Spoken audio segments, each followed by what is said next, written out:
Mas, aku mau cerai. Kita udah gak cocok. Aku sekarang punya dunia sendiri. Setelah semuanya kita alami bersama, kamu mau ninggalin aku. Keputusan ini sudah bulat. Ingat, aku sendirian yang besarkan usaha ini. Kamu hanya ikut-ikutan saja. Kamu cuma beban buat aku. Aku sudah tak butuh pria yang tak bisa diandalkan. Baiklah, tapi ingat kamu pasti akan menyesal telah meninggalkanku. Andi Wijaya, 37 tahun, pria biasa dengan senyum lelah yang selalu siap membantu siapa saja. 5 tahun menikah dengan Rina Sari, perempuan yang dulu ia temui di pantry kantor saat keduanya masih sama-sama karyawan kontrak. Rina cantik, cerdas, ambisius. Andi sederhana, pendiam, tapi setia. Pernikahan mereka sederhana, di masjid kampung, tanpa pesta mewah. Andi bilang, yang penting kita bahagia, Rin. Rumah besar, mobil mewah, itu bisa datang belakangan. Tahun pertama dan kedua seperti mimpi. Andi bekerja sebagai senior manajer operasional di PT Global Nusantara dengan gaji lumayan. Mereka tinggal di apartemen 2 kamar di Tebet. Setiap Jumat malam, Andi bawa bakso urat favorit Rina. Mereka nonton drakor sambil tertawa. Rina sering memeluk Andi dari belakang sambil berbisik, "Aku bersyukur punya suami kayak kamu." Lalu datang badai. Februari 2023, Andi pulang dengan wajah pucat. "Aku di PHK, Rin. Restrukturisasi." Rina langsung panik. Cicilan apartemen, kartu kredit, tabungan menipis. Malam itu Rina menangis di kamar mandi. Andi memeluknya dari luar pintu. "Kita lewati bareng sayang, aku janji." Esok paginya Rina bangun dengan mata sembab, tapi api di dada. "Aku mau buka usaha catering nasi kotak. Kamu bantu aku ya, Di. Packing, antar, promosi." Andi mengangguk tanpa ragu. "Apapun buat kamu." Mereka mulai dari dapur sempit kontrakan baru yang lebih murah. Modal 18 juta dari sisa pesangon Andi dan tabungan Rina. Menu sederhana. Nasi ayam geprek, nasi rendang mini, nasi sayur lodeh. Andi bangun jam 3.45 setiap hari. Iris bawang sampai mata perih, goreng ayam sampai tangan melepuh, packing 40-60 kotak. Siangnya ia antar pakai motor Supra X tua. Kadang hujan deras, kadang macet parah, kadang pelanggan komplain telat 10 menit. 6 bulan pertama neraka, pesanan sering cuma 15 kotak. Rina pernah nangis di sudut dapur sambil pegang pisau. "Aku nggak kuat, Di. Kita bakal bangkrut." Andi memeluknya erat, bajunya bau minyak. "Kita belum kalah. Besok aku coba tawarin ke kantor-kantor lagi." Lalu perlahan pesanan naik. Awalnya 80 kotak, lalu 150, lalu 300. Rina buat akun Instagram @rinaskitchenid. Foto-foto cantik, caption motivasi. Dari nol jadi hero dapur sendiri. #perempuan hebat. Bisnis rumahan. Follower naik cepat. Influencer kecil mulai endorse. Tiba-tiba perusahaan besar datang. PT Mega Logistik pesan 400 kotak per hari. PT Graha Mandiri 600 kotak. PT Surya Finance 350 kotak. Kontrak bulanan, pembayaran tepat waktu. Omzet meledak. Rina sewa dapur komersial di Ciputat. Rekrut 22 karyawan, beli 8 mobil box berlogo Rina's Kitchen. Dalam 20 bulan usaha, omzet tahunan tembus 18 miliar. Rina beli rumah klaster mewah di BSD 3 lantai, Alphard hitam metalik, tas-tas branded. Ia sering live IG. Perempuan sukses gak perlu nunggu pangeran. Dia bisa jadi ratu sendiri. Andi tetap di belakang layar. Ia yang atur jadwal pengiriman supaya gak telat. Nego harga ayam sama supplier biar untung lebih besar. Lembur sampai subuh cek kualitas semua kotak. Tapi di setiap postingan Rina, Andi tak pernah muncul. Caption selalu, "Terima kasih support sistemku." Dengan foto Rina sendirian memegang trofi Entrepreneur of the Year dari majalah bisnis. Perubahan datang pelan tapi pasti. Rina mulai ikut komunitas pengusaha perempuan. Di sana ia dengar cerita, Suami CEO, suami investor Ventura, suami punya startup unicorn. Mereka liburan ke Eropa, punya yacht kecil, anak sekolah internasional. Rina mulai membandingkan. Suatu malam, ia pulang dari dinner gathering, mabuk ringan, wangi parfum mahal. Andi, teman-temanku suaminya semua level atas. Kamu kok nggak punya ambisi? Aku capek jadi penutup malu kalau ditanya, suamimu kerja apa sekarang? Andi diam lama. Aku cuma mau bantu kamu sukses, Rin. Rina tertawa getir. Bantu? Kamu cuma packing dan antar doang. Aku yang bangun brand ini. Aku yang deal sama klien besar. Kamu cuma mantan karyawan yang dipecat. Kata itu seperti tamparan.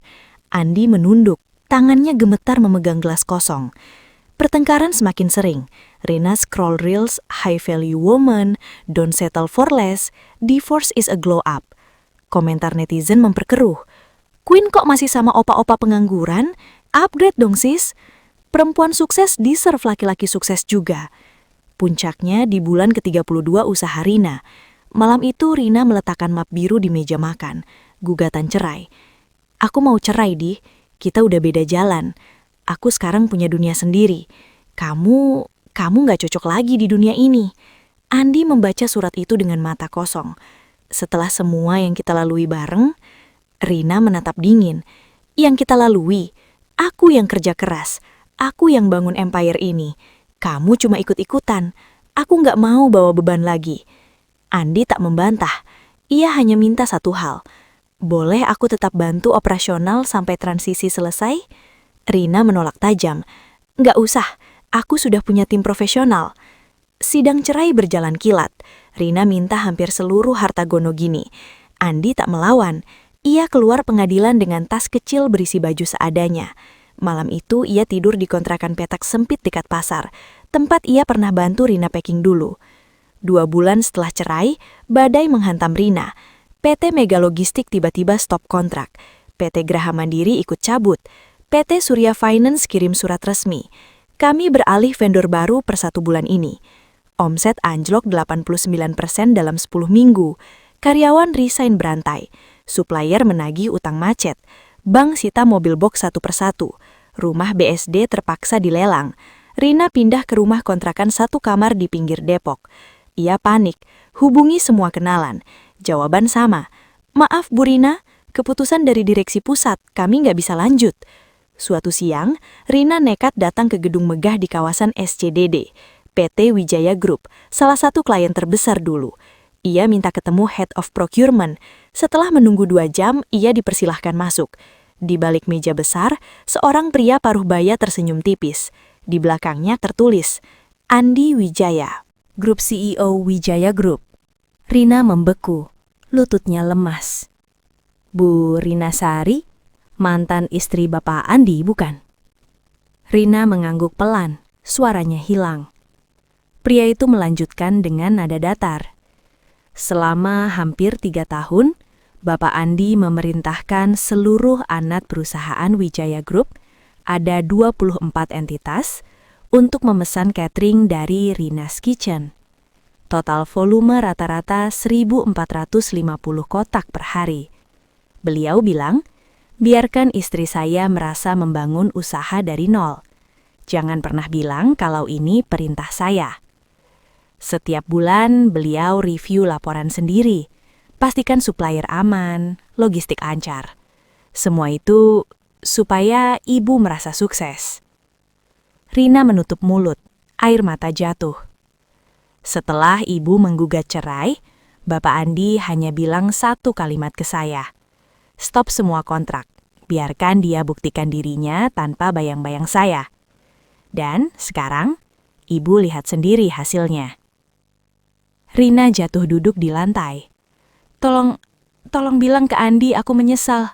Aku mau minta maaf. Aku mau rujuk. Pria itu menggeleng pelan.